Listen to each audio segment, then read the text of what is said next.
This channel does not promote any violent, harmful, or illegal activities. All content provided by this channel is meant for an educational purpose only.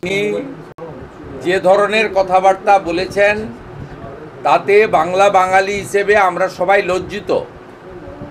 একজন মুখ্যমন্ত্রী বলছেন girl চাইল্ডরা রাত্রে বেরোবে না, বলছেন মেয়েদের নিরাপত্তা নেই, মেয়েদেরকে বুঝে নিতে হবে।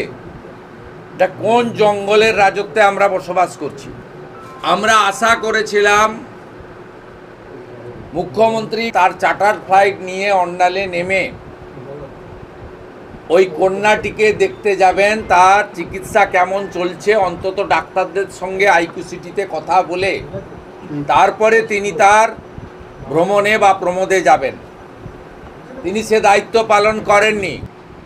যে বাংলা অতিথি দেব ভব, আমরা উড়িষ্যার একজন মেয়েকে এখানে সুরক্ষিত রাখতে পারলাম না, এটা বাঙালি হিসেবে আমিও ব্যক্তিগতভাবে আমরা লজ্জিত।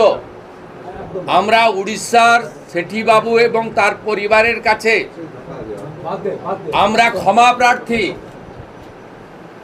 যে তার কন্যাকে সুরক্ষা দিতে পারল না পশ্চিমবঙ্গ। এর থেকে লজ্জার আর কিছু হতে পারে না।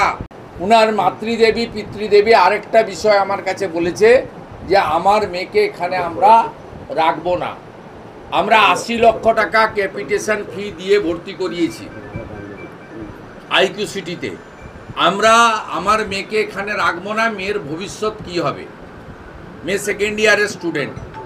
আমি উনাকে আশ্বস্ত করেছি, মোহন মাঝিজি যখন আপনাদেরকে পাশে দাঁড়ানোর কথা বলেছেন, আমিও কথা দিচ্ছি মোহন মাঝিজি এবং ধর্মেন্দ্র প্রধানজির সঙ্গে আমিও যোগাযোগ রাখব। মাঝপথে তার ভবিষ্যতে যাতে অন্ধকার নেমে না আসে তার জন্য আমরাও সম্পর্ক রাখব বা সহযোগিতা করব।